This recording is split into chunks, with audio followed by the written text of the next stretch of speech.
Hi, my name is Sam Smith. This is the Love Everything podcast. What's up, everybody? I got my coach, Erik, from Blacklist LA here to talk about what he's doing and just having an awesome conversation about why we're both doing what we're doing. So, Erik, super excited to have you. Thank you so much for coming on. Thank you, thank you. It's a pleasure to be here, and I'm excited to chat about running, nonprofit stuff, life, love, everything. Oh yeah, Yeah. love it. Okay, cool. So you're actually one of my favorite people. You're someone I really look up to, just because um, you're super humble, super nice person. You run a charity as well, and you're someone who really believes in building a community. And that's always been very inspirational for me. So I want to just start just by having you just introduce yourself a little bit. So you run a running nonprofit. So if you could just tell us a little bit about Blacklist and how you got started with that, that would be a great place for us to start for the listeners. Yeah. So, like you mentioned, my name is Erik Valiente. I'm the founder of Blacklist LA Run organization that started back in 2013. So the original idea was just to connect people to murals and art and just kind of get them moving in the city of Los Angeles. And yeah, like then that was the intention, right? And then 6 months later, we started seeing our first like 100 plus runners in the city of Los Angeles in 2013, and it was at 10 p.m. So we knew we were onto something when folks took some time at night to join us and get a workout in and see some murals. And from there, we just really just kept our ears and eyes to the community, and whatever they wanted, we tried to implement it into Blacklist LA.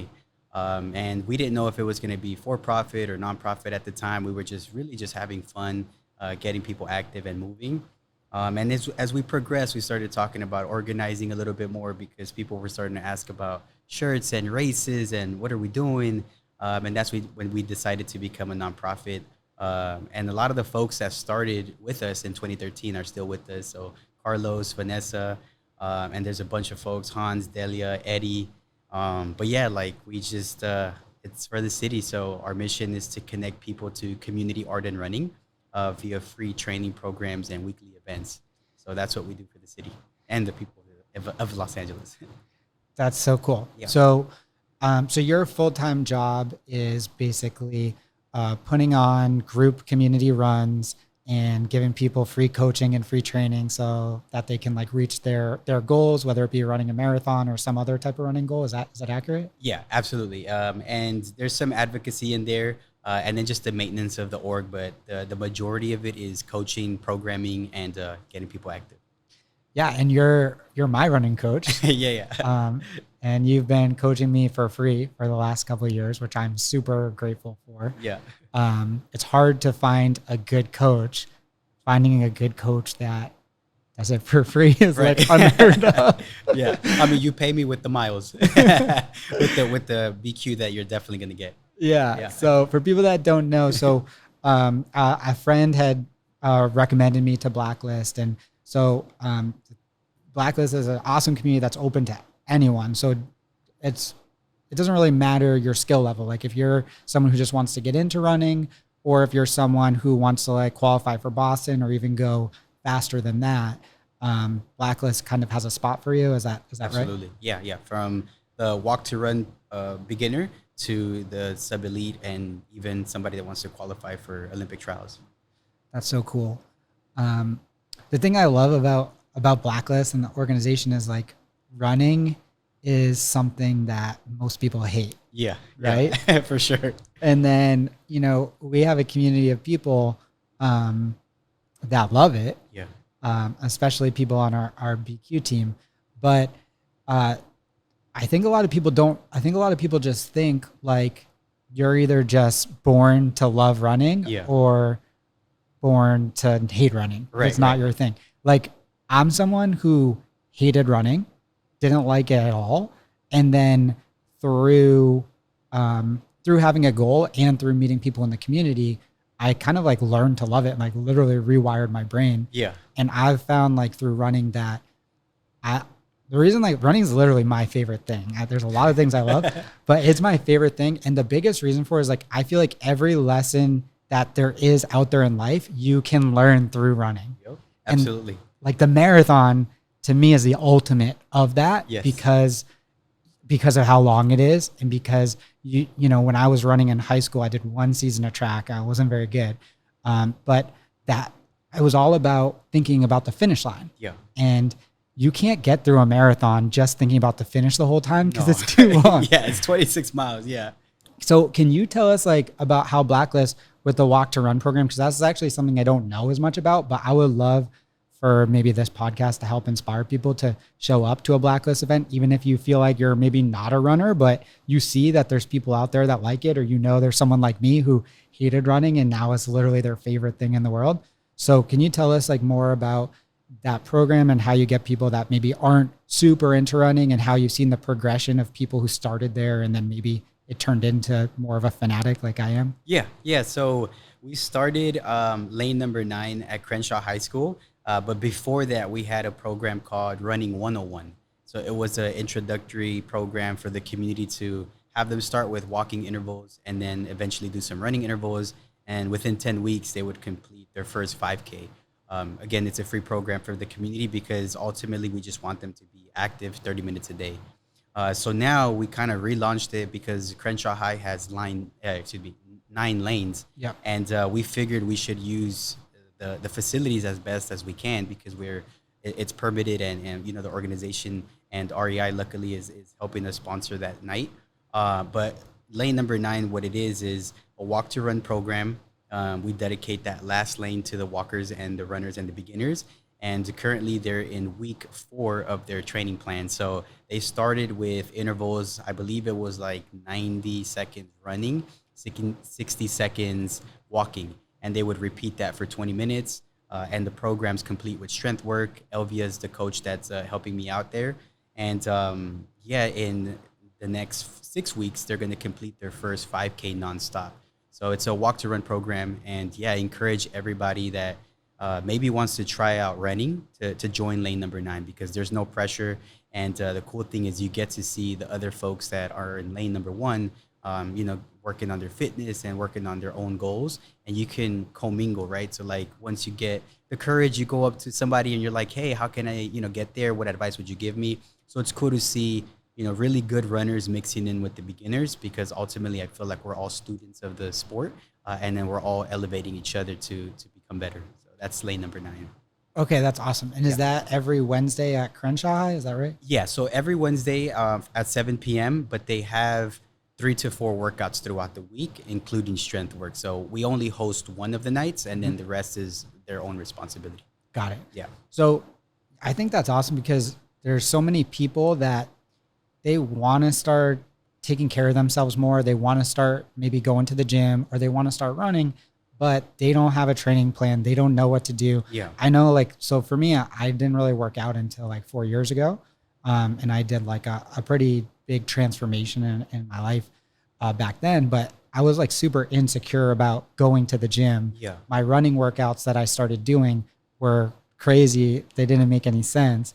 And the thing that really helped me like start really progressing, getting close to a Boston qualifying time was the speed work that you helped me with. But I guess if you're someone that's out there that, you're nervous about not doing the right thing, or you just don't know what to do or where to start, Erik and Blacklist will literally, give you a place where you can go and meet other people that are in a similar position, whether you're beginner or advanced, but then also give you a training plan of what you should be doing the rest of the week if you do want to, reach any type of goal, like running a race or, eventually maybe potentially doing that marathon distance. Yeah, of course. That's the goal. Actually the goal is to just get them to continue to run. But if they can run a marathon, I think their lives will transform. Yeah. So so I talked a little bit about why I love the marathon. Why do you love the marathon? Can you tell us a little bit about like your running journey and how you ended up getting into marathoning and why you love it? Yeah, it took me a while to remember like the beginning of my running journey, but I have 2 different events in my life that I think shaped where I'm at now. So the first one is seeing the Los Angeles Marathon pass by where I live, so in Mid-City. I believe that was like mile 20 to 24, and it was on Olympic Boulevard and Western. This was when there was the OG routes right before where it ended in downtown LA. And I think I was somewhere between 7 or 10 years old, and I remember watching it on TV because they were broadcasting it. And I remember my dad saying like, "Hey, do you want to just go see it live?" And I was like, "Where is it?" And then he was like, "It's up the block." So we just rode our bikes up there, and I sat on the sidewalk, and for the first time, I've seen the streets closed to cars, and I just saw a bunch of runners, like wave after wave, all colors, all shapes, and they were struggling. You know, it was like the last 10K of the marathon. And I think at the moment I was just impressed and just amazed on like how they can be running a marathon, and then the fact that the streets were closed for cars, and I was like, "What is this?" So that was one of the moments. And then the second moment was, I believe it was my junior year of high school. We were playing basketball with some friends at Normandy Park, and I remember we were just kind of exhausted, and I was sitting on the basketball, and we were underneath the court so we could get some shade. And I think I just threw out the idea. I was like, "Why don't we just run to Venice Beach?" You know, and my friends were like, "You're crazy. Like, what do you mean you want to run to Venice Beach?" And I was like, "I don't know. Like, let's just try it." And the next morning, you know, I packed my stuff in a backpack, and I live between Pico and Venice. So I was like, you know what? If I follow Venice west, I'm gonna get to the beach. I don't know the distance, but I remember kind of driving that area, like with my parents, when we would go to the beach or just like, you know, go shop around or visit bookstores or coffee shops, whatever. So yeah, that was the second experience where I really got the freedom of running, because I knew the goal was to reach the beach, but I didn't know the distance. You know, I didn't have the proper gear, but I knew that I knew what I was capable of, and I wasn't going to quit. And I think basketball didn't give me that freedom because I was restricted to a court, and you needed, you know, I guess if you want to get a good game, you need 5-on-5, right? So that's 10 people. You have to gather the crowd. But in running, you can have a team or you can run on your own. So those two kind of shaped my life into what it is now. And and then the reason why I ran a marathon was in high school. Right after that experience of running to Venice Beach and running, it ended up being 7 miles. I was at nutrition, and I remember a couple of friends were like, "I bet you can't run a marathon," and I was like, "I bet I can. Like, what is that, 26 miles or something?" And went home. You know, I think I'm sure we had internet then. Googled it, and I was like, "Okay, cool, marathon, Los Angeles Marathon. I got some time to train." And that's how I got into training, because I told them if I didn't complete the marathon, that I was going to pay each of them like $20. I think that was the deal. They were supposed to pay for my registration, and if I didn't make it, I was supposed to double what they gave me. So I wrote all their names on my bib. The very first one, I wish I had it, and I got to actually go up to my parents' house to see if I do have it. But that's my first marathon story. And I fell in love with it. I fell in love with it because, similar to what you mentioned, right? Like, you set a goal and then you kind of just work backwards and you take it one day at a time. And I don't know, I think it just humbled me, and you just felt like you had to put in so much work to get to 26.2 miles. But along the way, I learned life lessons. And I think that's why I continue to come back to running. It wasn't a sport to me. You don't say I play running, you just run. You know, you play basketball, but in running, you just, it's a life. Yeah, life's a marathon, and you just got to treat it as such and prepare and do your best, and you'll get to that goal eventually. Yeah, that resonates so much with me, because life's a marathon. That's so true. Like that, I think that's why I love the marathon so much, is because it's unlike any of the other races. Like, I just feel like when you're going that distance or further, Yeah. there's so much you can learn. And like, even, I don't know if you've ever had one of these runs, but like, I was home in Boston for a wedding this past weekend. Yeah. And I got into an argument with my mom in the car. We were going to the gym. She lives in the middle of nowhere, so it's like 18 miles away from where we live. Yeah. And I just like had to clear my head, and I just ran 18 miles home. And like, as soon as I finished that run, like, I wasn't upset with my mom anymore. Everything in the world made sense. Like, Yeah. I just remember thinking like so much gratitude, like on that run, like everything is perfect. Yeah. Like the world just made sense. And it was such a challenging run. Like, I don't know if I told you, but I wasn't planning on doing it. My week was supposed to be over for running. So I ended up hitting like, it was like my 110th mile in 8 days. Oh my God. Yeah. and it was like, An 18-mile run. I already run 6 miles that morning. Yeah. But like sometimes you're not running for physical at all. It's all Absolutely. mental. And like, especially like we were talking earlier, I get a little stressed and overwhelmed sometimes when we have a charity event. Yeah. I've got to keep my business in line, and then I'm training really hard. Right. So I feel overwhelmed at times. Yeah. And running is like the thing that always brings me back and realizes like, hey, it's okay. Absolutely. And yeah. things make sense. Like, so you get that? Like, do you have these runs where it's not about the physical or anything? It's just all about kind of getting your head in the right space? Yeah, definitely. I would say my gratitude miles are dedicated to grounding and just being grateful for all the opportunities that I have and that are, on their way. But yeah, I have plenty of those runs. And I think that's why I fall in love with running more and more each year, because of the grounding that it gives me. I feel like when stuff is not going well, I can always come back to running, right? And it's a form of meditation and it's your self-love time. And I think that's why a lot of people like it too, because you get to be in your own bubble for a second. And in a big city like Los Angeles, you kind of dictate the pace, the route, and at the end, you just feel good. Endorphins are real. Yeah, you're gonna feel good. Yeah. Yeah. It's getting high. That's like good for you. Yeah, absolutely. Right? Yeah. Yeah. Yeah, no, that was amazing. And like that, the other thing that's really cool that's helped me in business is, right, like I never would have planned on running that amount of distance, just because it's like not really in our plan and you can get her, but Right. like, and it was 4,000 feet of elevation where I live. It's God. super hilly. Yeah. One of the hills is called Dead Horse Hill my because God. a horse literally died trying to go up it. And you're running up it. Yeah. So I run it. So I'm running it. But the thing that happens when you go these long distances that I don't think happens as much on Yeah. the shorter distances is you get these second winds. Yeah. You think that your tank is empty, but then you kind of realize everything is just mental. Right. And you can get these bursts of energy. You can get second wind, and everything can change. All your pain can go away. Right. Just by getting into the right headspace, and running gets me there. So that was like probably one of my favorite runs I've ever done. Yeah. And I finished it with so much gratitude, so much appreciation. And that to me is like the key to life is like, if you wake up, and this is why I have to start a charity. If you can wake up every day and just not think about what are all the things I want, but just appreciate the things that you have. Yeah. It's going to be a good day. Absolutely. And you survived the dead horse route, right? Yeah, I did. I got to try it when I'm in Boston. It Yeah. sounds pretty challenging. You should take 4,000 feet? Oh my God. Yeah. You just take a run with me. Where I'm from is it's called Worcester, Mass. Yeah. And there's like 5 big hills. So it's literally just rolling hills nonstop. Okay. But Yeah, I that- definitely got to try it. Yeah. But I just kept telling myself every time I saw a hill, I was just like, and I'd never done the run before. I'd gone the other way, which is still a lot of elevation because it's rollers, but it's Yeah. not as bad. And I just kept telling myself every time I saw hills, like, I love hills. Yeah. Right. And like running's the thing that taught me, because the way my running story is different.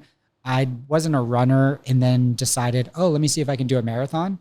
I went from just working out and lifting weights to deciding I want to qualify for Boston immediately. Right.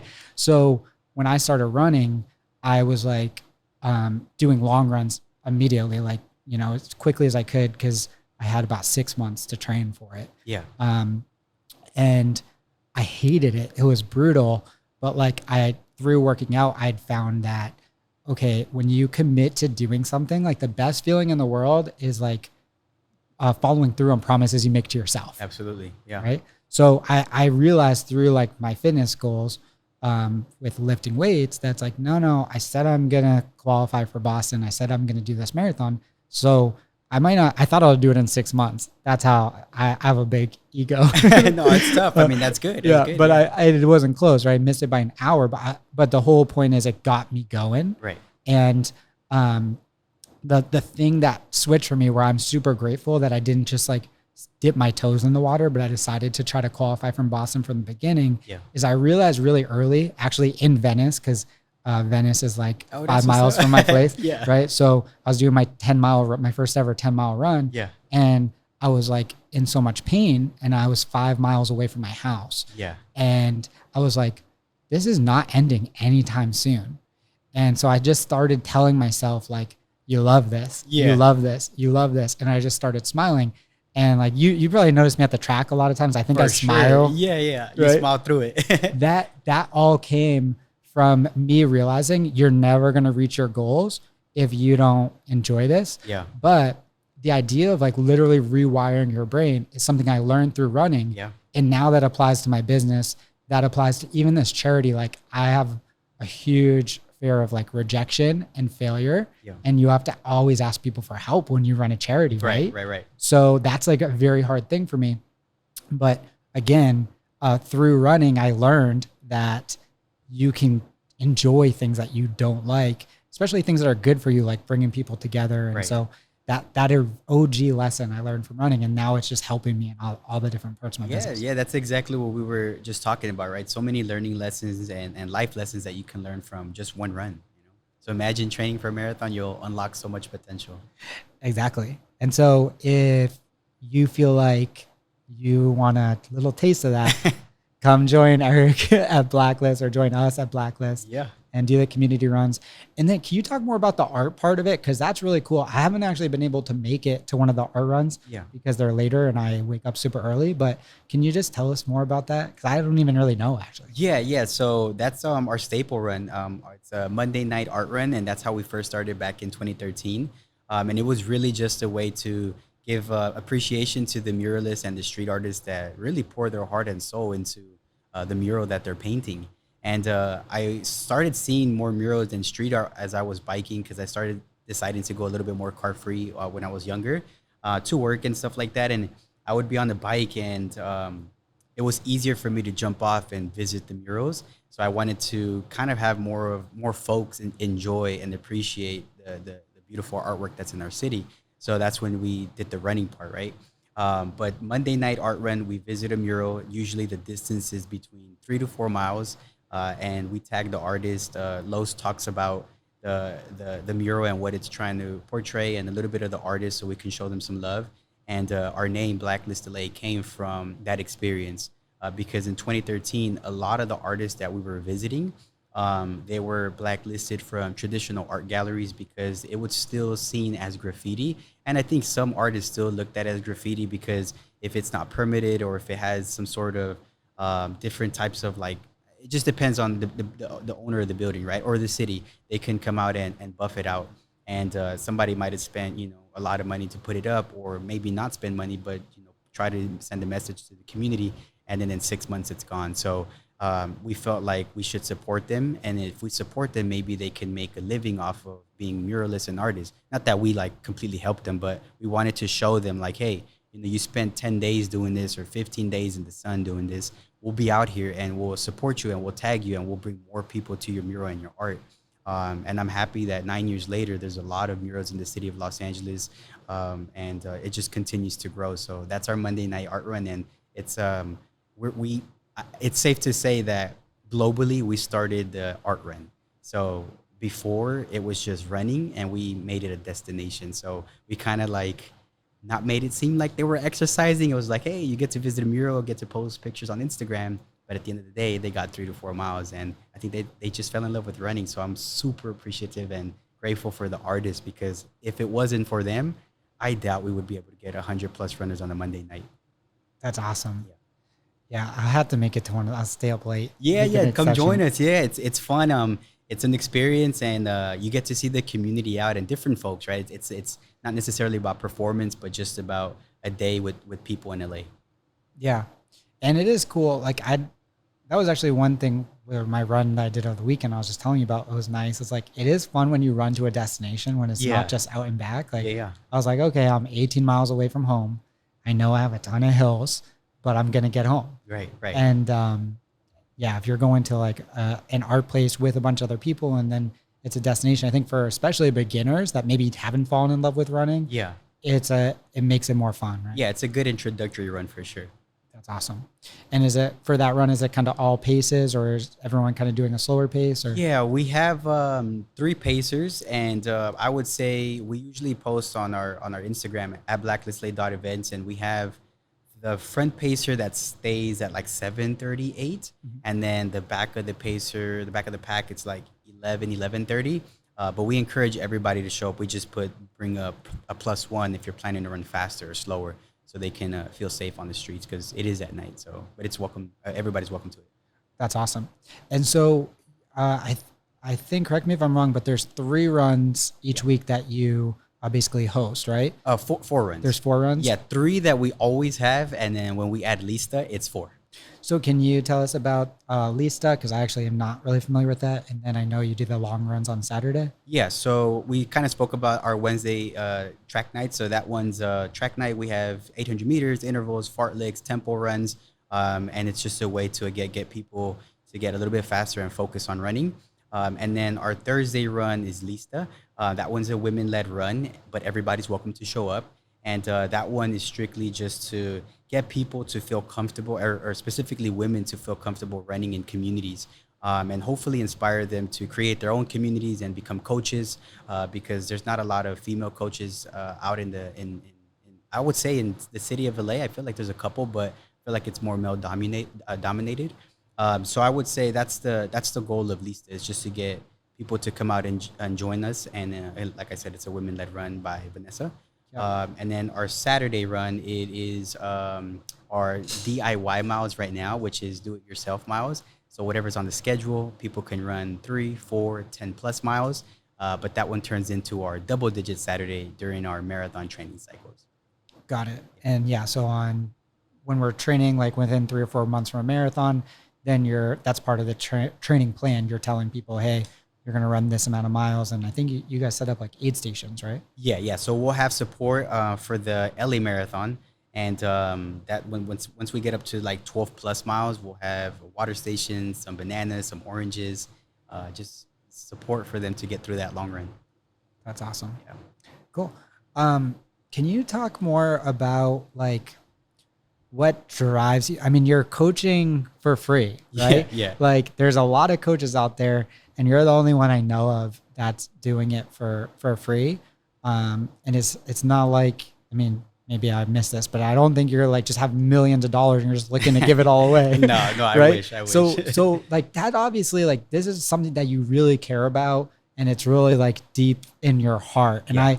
I know, like for me running this charity, even like a lot of people when I first announced it, like thought I was just like trying to look for a way to like avoid taxes, or somehow thought running a charity could make you more money, which is not the case. Right. But I'm just so interested in that. So could you tell more like what led you to do this for free, and why is it something that you're so passionate about? Yeah, so I do coach on the side though, and I do charge on the side. But for the community, I don't charge because it's a promise I made to myself back in 2013, or actually not 2013, but 2017 when I became a coach. Mm-hmm.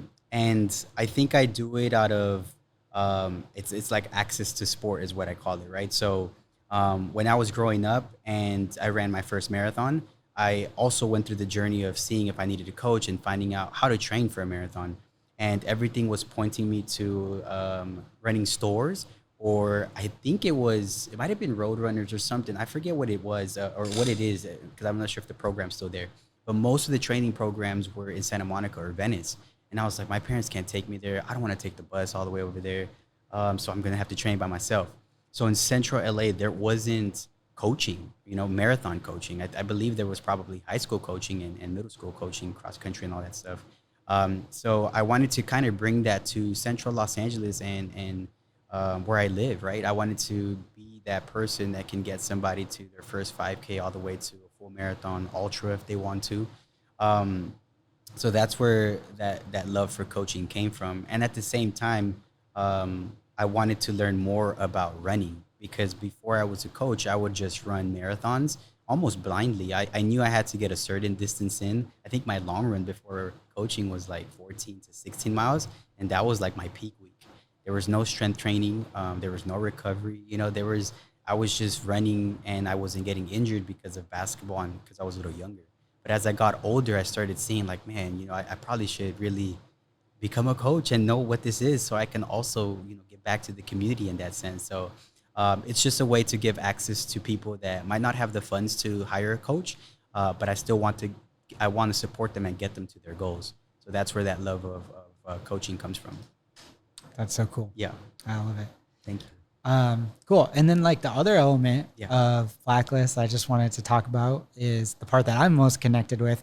I've been to a bunch of the community runs, but not nearly as much as I would like, Yeah. uh, just because my schedule is really crazy.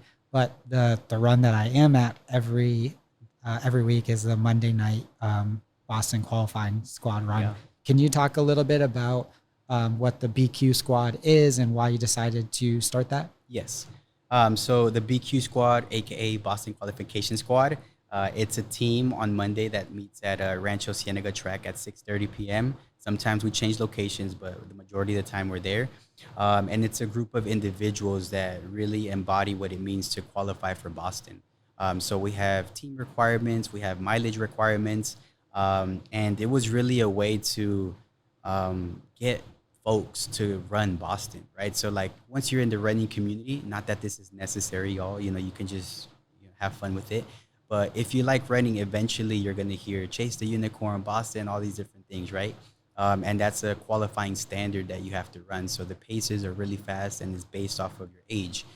So we started hearing that in our community, and I was like, man, I really want to not only qualify myself, but how can I get folks to take this trip to Boston with me?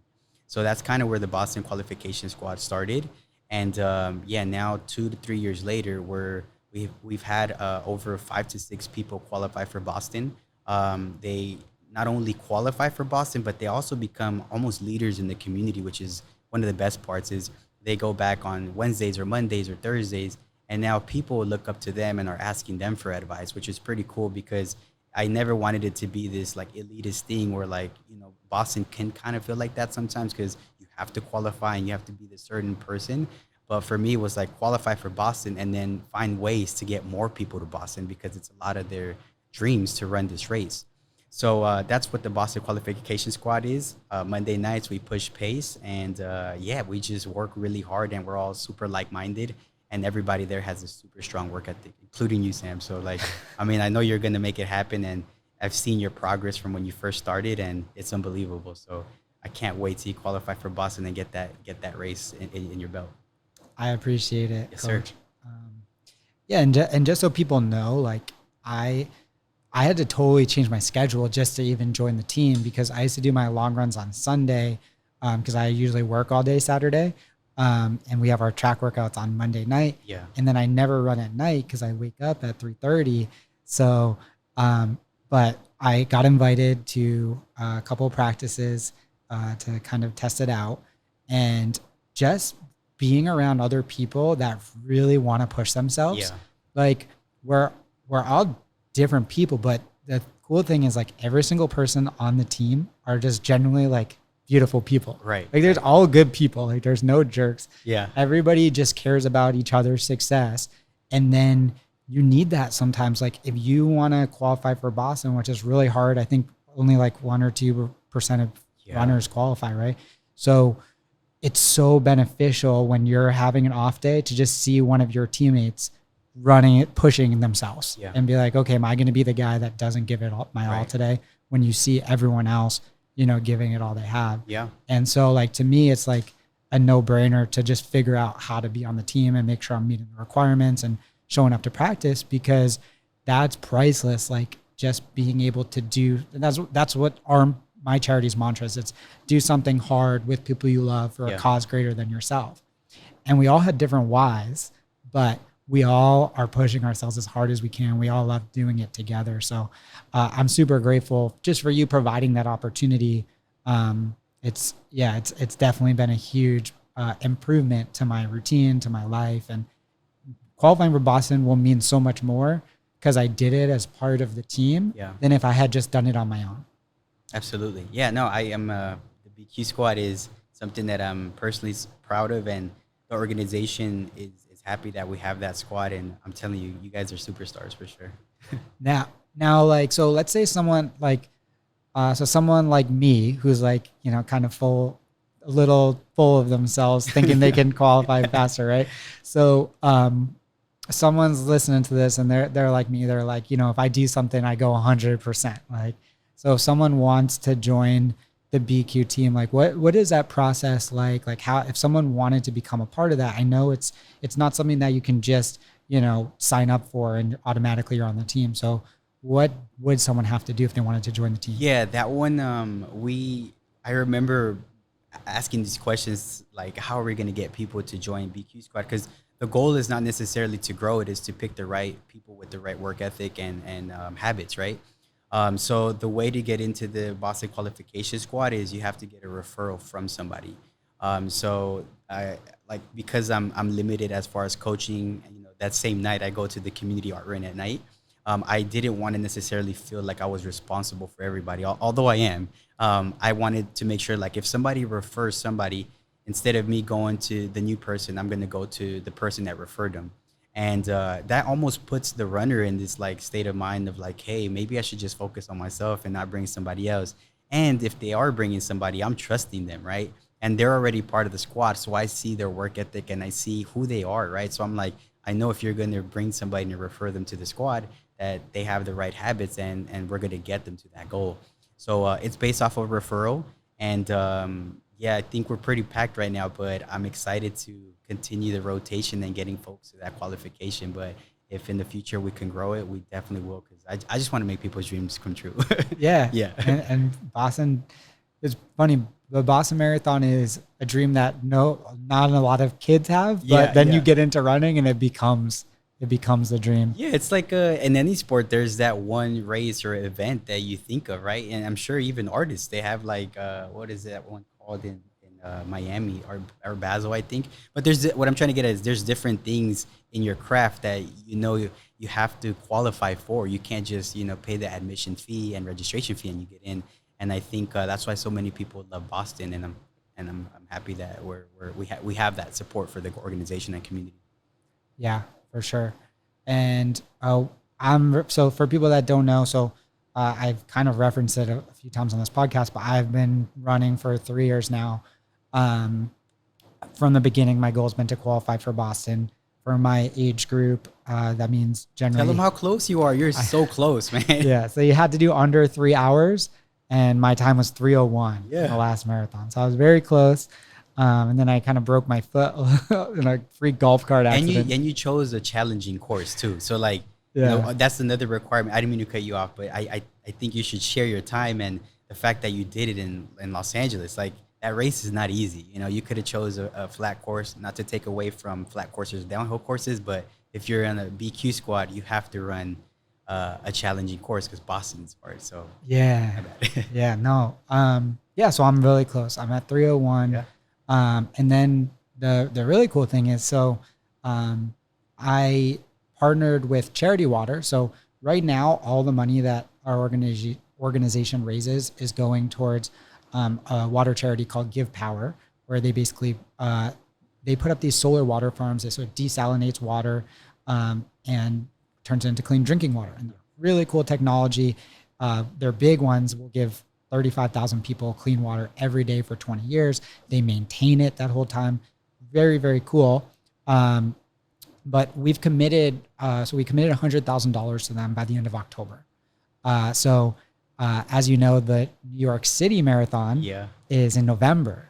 And so I'm going to be running that with another water charity, which specializes more, and they do a lot of things, but they do a lot of wells. Yeah. And they work in a few more countries. They're called Charity Water. Okay. They're probably the biggest water charity that I know of, but they got a bunch of spots in the New York City Marathon, and they actually gave me their last spot. So I'm very, very excited. So we're going to pay for a minimum of one well. Yeah. And then next year, when we basically start our fundraising over again, we'll reallocate the money just whatever way we feel like is helping the most people, making the biggest impact. Yeah. But this all brings me to say I'm running the New York City Marathon in November, and so are you. Yes, sir. So I didn't even realize that you and a bunch of our teammates are running it. So how did that come to be, and can you talk a little bit more about that? Yeah. So by the way, though, that's amazing. 35,000 people in 20 years. Yeah. So that's the thing. It's like I tell people $20 gives one person access to clean water for 20 years. And I think it just like bounces off people's heads. They're like, oh, cool.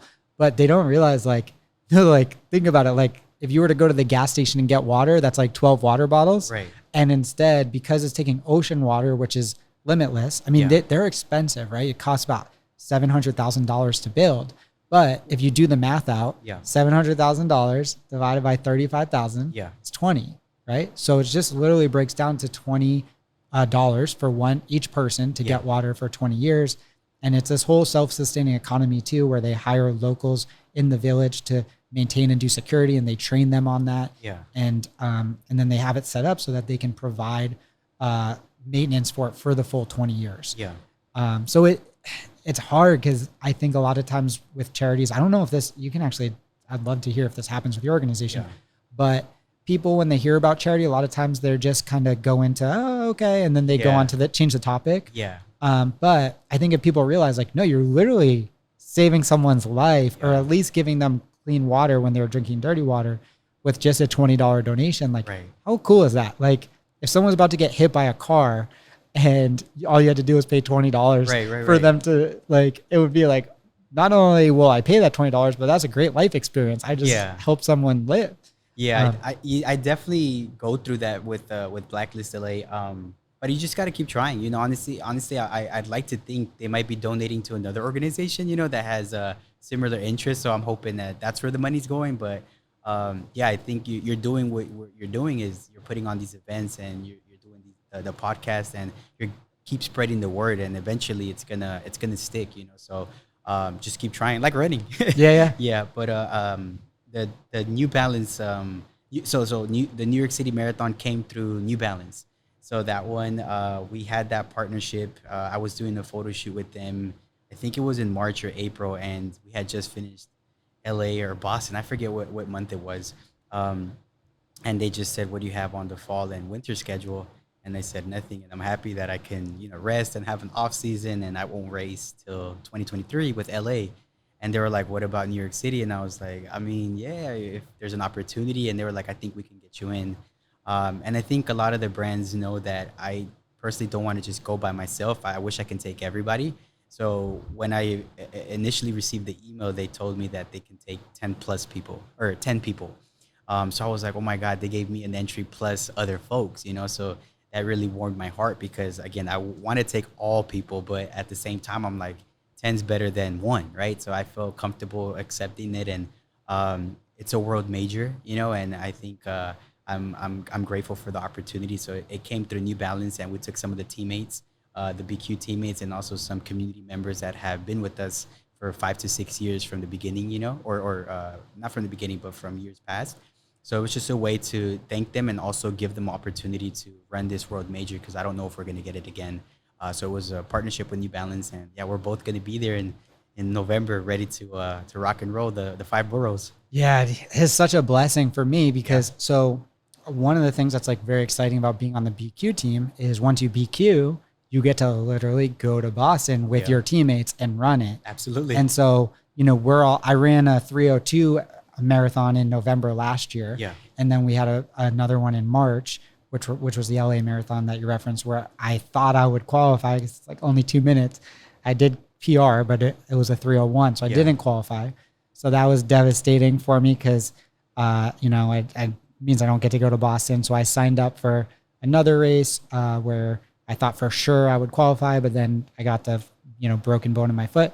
So I was like, oh man, like, you know, the earliest now I can qualify for Boston is 2024 or be able to run in Boston is 2024.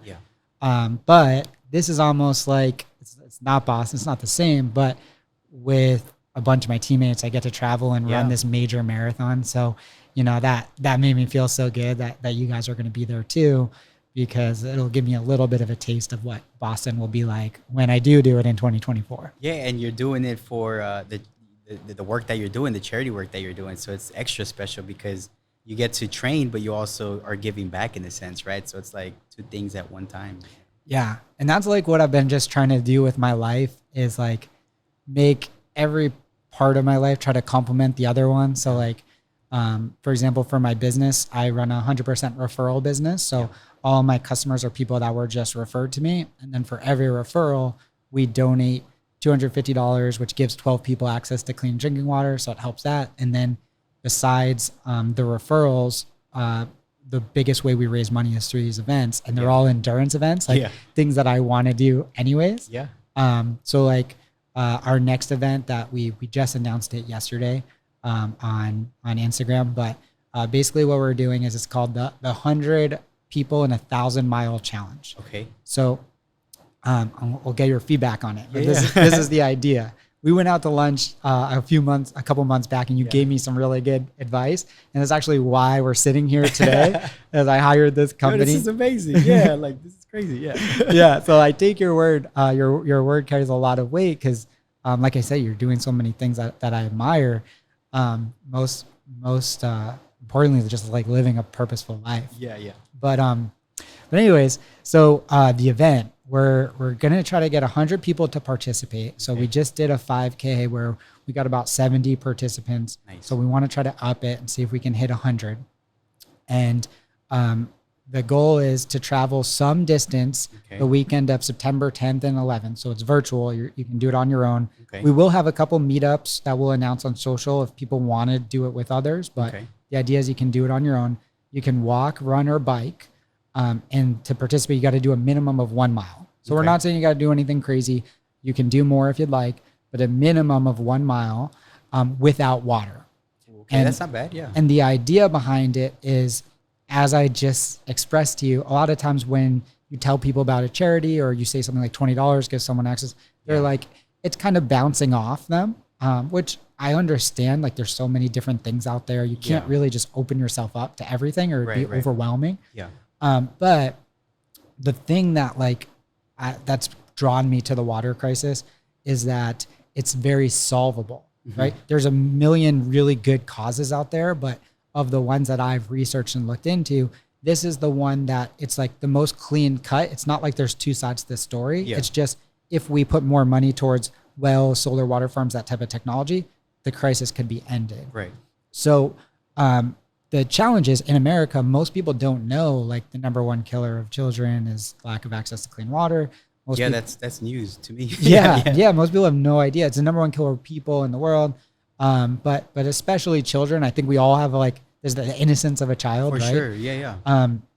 So most people don't know. And when I usually just go and volunteer that information, it kind of bounces off their head. So the idea behind this one is if we can get 100 people that are dedicating at least 1 mile to doing it for this cause.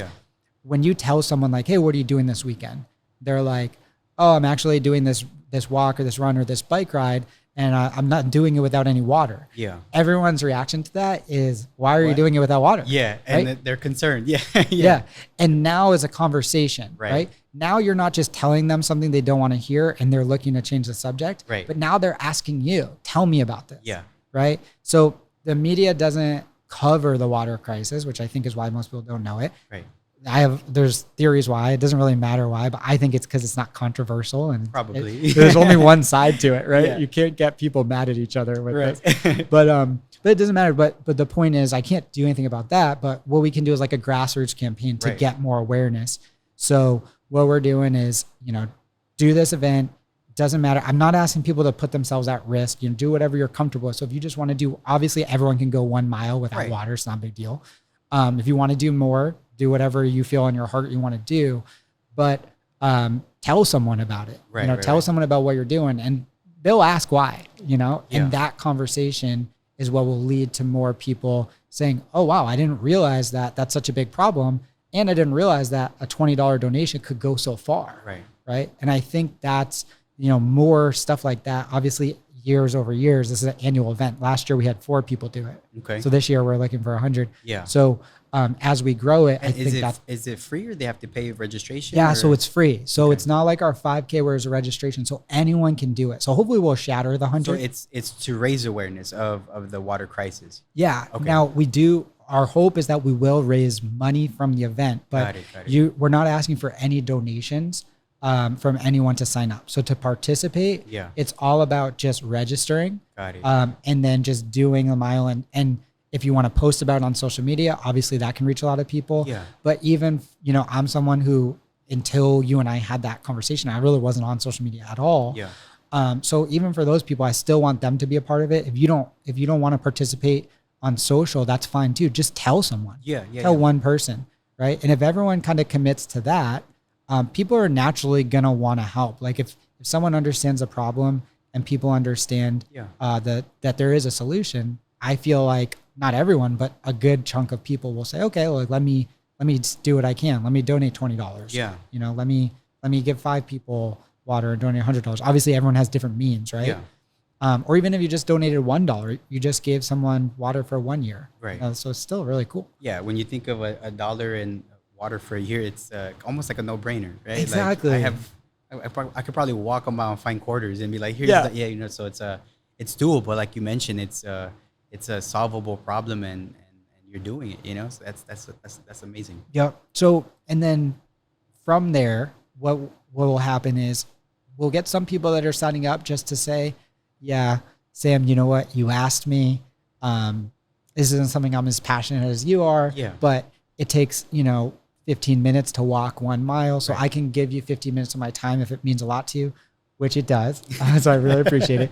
Right. So, anytime, September 10th or 11th, you can do it and that will help. And even Cool. if you're just walking 1 mile, Yeah. truly helps me because we need to grow this every year. So just getting from 70 participants in our last event, Yeah. the 5K to 100 would mean the world to me.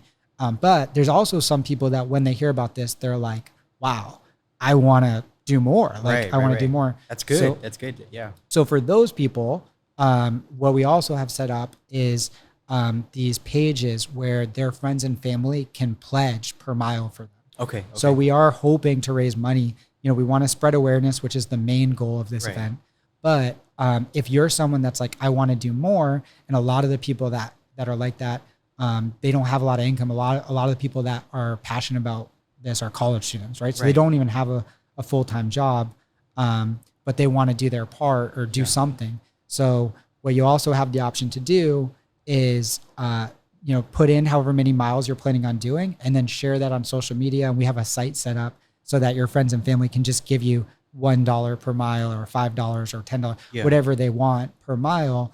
And that works in your behalf. And a lot of the people that, end up getting really passionate about this, they want to like not just do something here, but actually go abroad and Yeah. see, what we're talking about, like have it become more real. Right. Right. So what we're doing too is for all the people that help us raise $10,000. It doesn't have to be in 1 year. It could be over 5 years.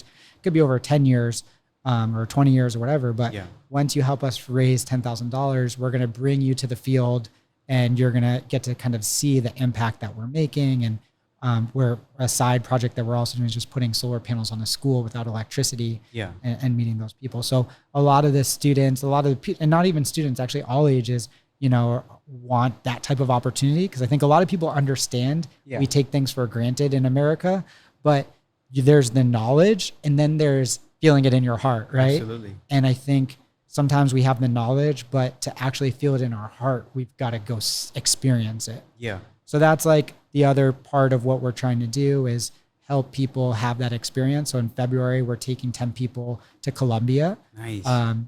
So we're going to be basically giving 10 people that opportunity. I think we have 3 spots left on the trip for people that still want to raise. So Yeah. any money that people raise will go towards that 10,000. So it doesn't have to be you personally donating 10,000. It's just you helping us raise that money. However you feel like you can do it or you can contribute. I'm sure you'll get 100 people, and I'm sure you'll get people to want to go to Colombia to experience it. For sure. I hope so. Yeah. I hope so. No doubt in my mind. Yeah. Yeah. And then I haven't told you yet what I'm doing because I don't think you're going to like it. What is it? I'm nervous to tell you. You're gonna run to Colombia or something? So on September 10th, Yeah. I'm going to be running 50 miles. Oh my God. Yeah. And I'm not, 50 miles? yeah. So I'm not drinking any water for 20. And then the only way that Yeah, that's pretty concerning, man. 20 miles without water? that's okay. That part's What's the fine. most you've ran without water? I always do my 20 milers without water because Okay. I've been knowing for a long time I'm going to do this. Okay. So I've been training and I hit the steam room and the sauna really hard, like Okay. way harder than if anyone wants to challenge me, come to the Equinox. And I promise you won't last longer in the steam room than Equinox than I There do. you go. That's another challenge. There's my ego again. No, I But mean, you're doing it to raise awareness. yeah, exactly. So here's the thing. So the first 20 are without water, then I'm gonna have water. But the only way that I can get water Yeah. is if I knock on a stranger's house and I get them to donate, and then they can give me water. Oh my God. Well, I'm happy to hear that you've ran 20 miles without water, but you got to have a plan B, right? Like you're gonna have support there in case you feel lightheaded and dehydrated and stuff. Yeah, I'm gonna have a crew. Okay, cool. I only have one person on my crew so far, so if anyone wants to crew me, Yeah. help out. But we're gonna have a couple locations where people. So haven't announced this yet, but basically in the morning. So I'm gonna do basically miles 0 to 20 on my own, Okay. because it's gonna be at 3 in the morning and no one's gonna be there for that. But um, so starting at mile 20, I'm gonna be in Van Nuys at like Balboa Park. Okay. So for anyone that like around like 7:30, 8 a.m. wants to do some miles with me, probably do like 10 miles there. Okay. And then I'm going to finish up at CSUN. We have a lot of CSUN students that Nice. have participated. And so I'll probably do the last 10 miles at CSUN. So, we'll get a bunch of people that will do some of their miles, with me if they want. Yeah. But I mean, it sounds fun as long as, I mean, you have New York City, right? But, and I mean, you've done challenges like this before. So as long as a recovery week is there and yeah, could still, we'd have to work out the Monday workout because we were just talking about the requirements. But as long as you stay healthy, man, like I mean, it's your life and you're passionate about this cause. yeah.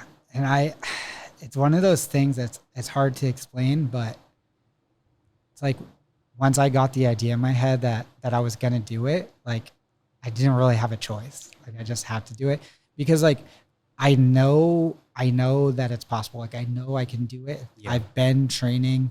I haven't been fueling on my runs because I know that this thing I want to do. Yeah. And it's not that I'm not going to fuel at all. I'm going to bring gels and stuff for after mile 20, but I just really am passionate that it's gonna, if people see how much I care about this, that might inspire more people. And, the more that you push yourself, the more it inspires other people to do something too. And Yeah. as a leader, like that's what excites me. So, who knows what'll happen. It is Where are you going to be at mile 20? Because whoever's listening, and then if they live there and you knock on their door, they better give you some water.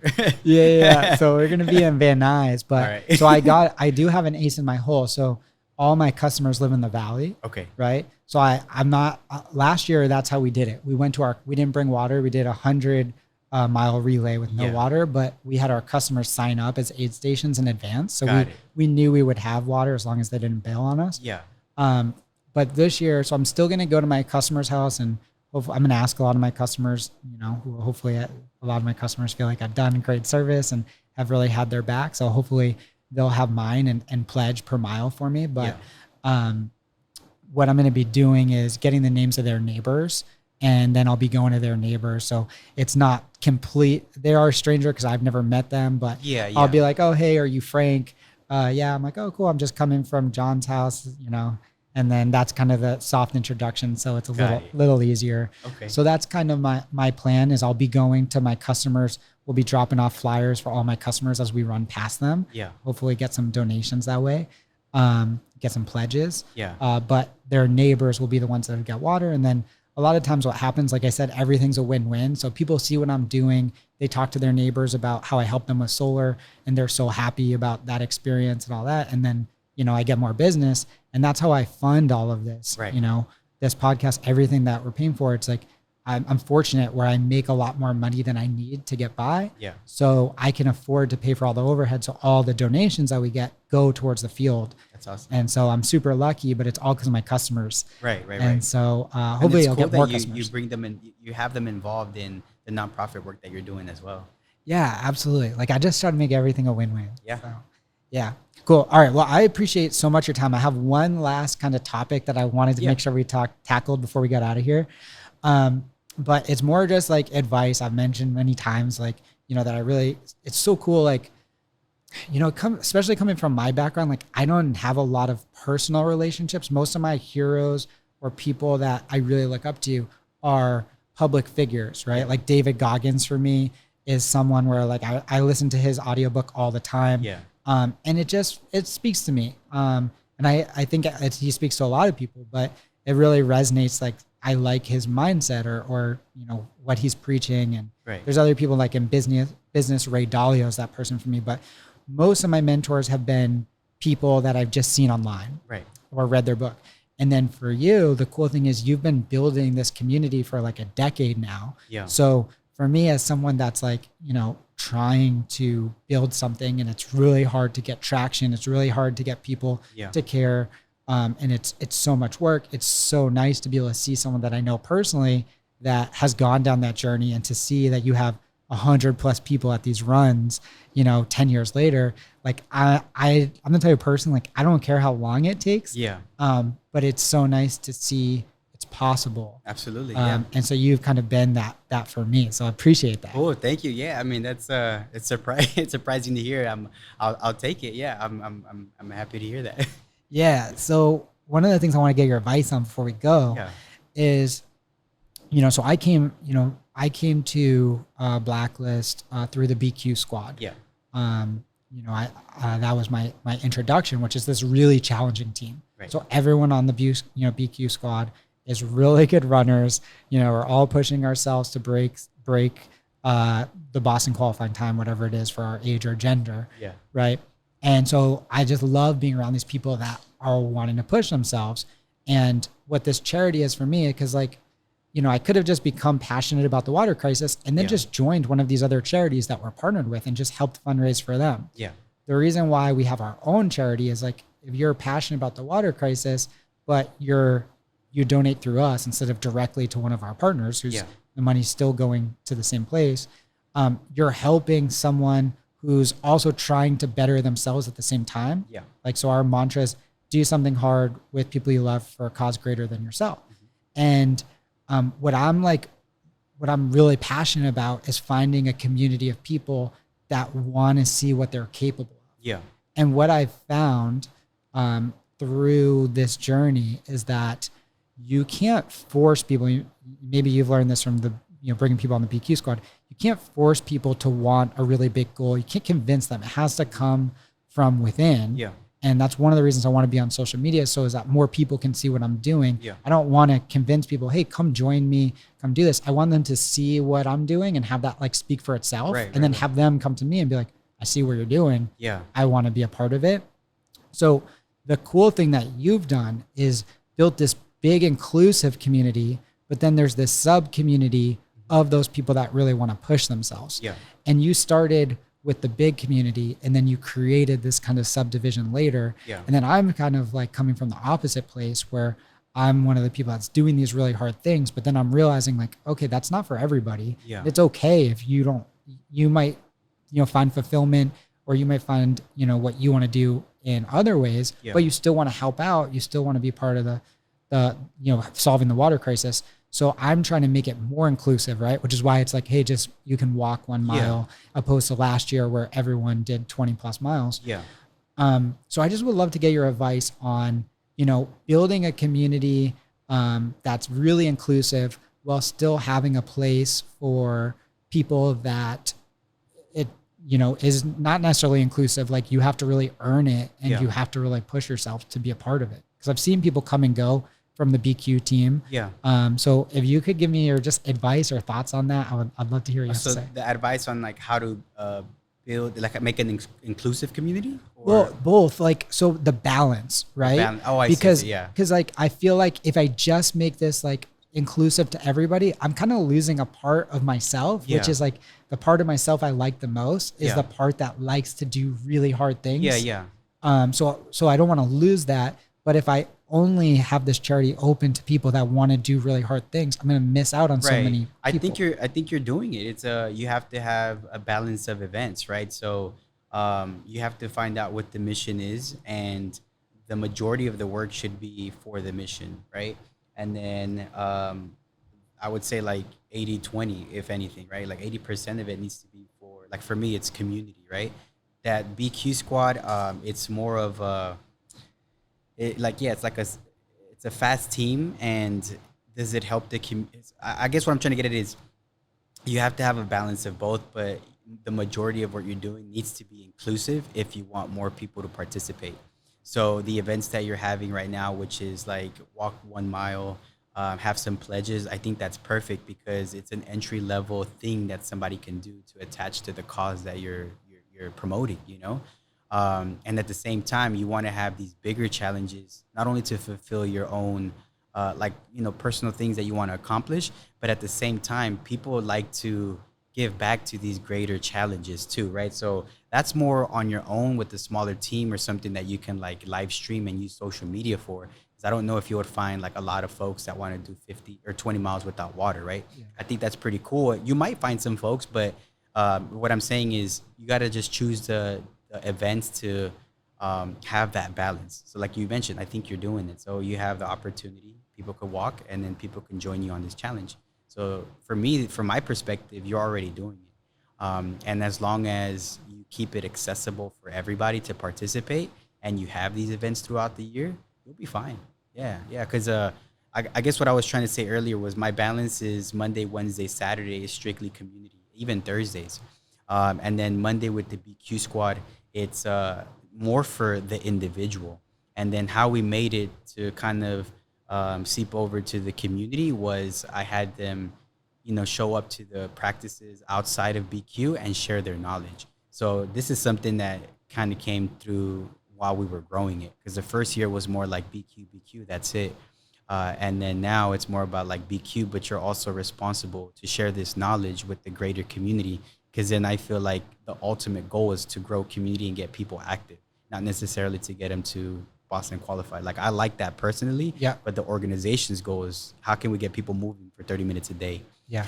So yeah, so like in that sense, you know, like you would be the leader, you know, of how you can do these crazy challenges and then bring that information back to the people that are doing it once a year and doing 1 mile. How could you make them feel like they accomplished something huge? Because for a lot of folks, if they've never walked the mile without water, that could be like a BQ to them. So you got to celebrate them the same way, Yeah. and meet them that way. Although you know you could do 20 without it, you know. So it's really just about being in the moment and celebrating who's there to support, and then flipping that switch with the people that are like doing these crazy challenges and still being able to support them. So you're doing a great job from what I'm seeing. You know, like the events, the 2 events that you have, they speak to all.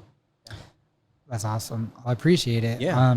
And like, by the way, like when I started last year, it really wasn't inclusive. It was just really hard challenges. Yeah, I remember those. Right? Yeah. Yeah. And like from Blacklist, like that's been, you know, kind of something that I've seen and realized. Yeah. Because I'm guessing for you, one of the most like fulfilling things is when you see someone who maybe started out as a walker, Yeah. and then completes the marathon, and like, you know, just the look on their face, or, you know, that Yeah. conversation when they finish that marathon, like how cool is that? That's the best feeling. That's why LA Marathon Day is so special to me, because I get to see everybody cross the finish line, and along the way, you get to see them break their own barriers and overcome these obstacles. Like usually within the 8 to 9 week mark of training, you get to see the folks that are like, I cannot do this. Like I really can't. And I'm like, what do you mean? Just show up, take it 1 mile at a time, and then they thought they could never run 16. They run 16, and they're like, I can't do 18. So all these can'ts turn into cans. And then, they run the marathon, or like the walk to run program, right? They show up and to the track where they thought they would never be a track runner, and they're on lane number 9. And then 10 weeks later, they're running a 5K and they register for an official 5K. Like that's the best feeling ever. It's just watching them overcome their fears and at the same time grow in confidence to tackle anything in their life, and not just running related. Because I've seen people out of like marathoning switch jobs and careers and start a new venture or something because they're like, man, I'm unlimited. And I'm like, yes, you're unlimited. And you just proved it to yourself. So that's the reward that I get for the work that I do. And it's magical, and I wouldn't trade it for the world. Yeah, that's so awesome. And that like what you're doing right there is like inspiring me, right? Because it changed my mindset of, okay, I'm just going to just find people who are wanting to be and like push themselves the most, Yeah. and just realizing like, no, yeah, like, okay, maybe there's someone who's just going to walk 1 mile this Yeah. year, but maybe 10 years from now, they're doing something harder than I've ever even done, because along the way, they find a purpose, or they find Yeah. a reason to do it. And that's kind of what I realized is like, I can't convince people to try to be like me, but because who knows that what I'm doing isn't the best for anyone. It's just the best for me. But And there's only one you. yeah, there's only one me. But if they participate and they find community, Yeah. then they might decide for themselves that they want to go further. Yeah. And wherever that ends up being, there's no right or wrong answer to it. But I think that will be even more fulfilling for me when I have those people that started out more doing kind of like, okay, the base level of like maybe 1 mile. Yeah. But then, but then what becomes hard for them, which might have been 1 mile day one, Yeah. is now easy, and they're pushing their limits. And that's what I was trying to get at is to you, a challenge is what you're doing, right? The 20 and then going for 50. And for them, it might be the 1 mile. So they're still in their mind, they're challenging themselves. And I think that's where, if there wasn't advice, is how could you continue to get that person to continue their journey, right? So like maybe next time challenge them for 2 miles or do something else. So it's all about progressively getting them to reach their goals, and then challenging them with something else where they feel like they're doing something out of their comfort zone. So yeah, I mean, you're doing something that challenges you, and so are they, you know. So equally, the mindset's the same. They're pushing themselves outside of their comfort zone. Distance and effort might be a little different, but if you ask them, same thing. Like the BQ squad, when they're pushing pace, is the same on Wednesday nights. Somebody that's pushing a 10-minute pace, you know, you can see it in their face. They're sweating, they're frustrated, they're tired.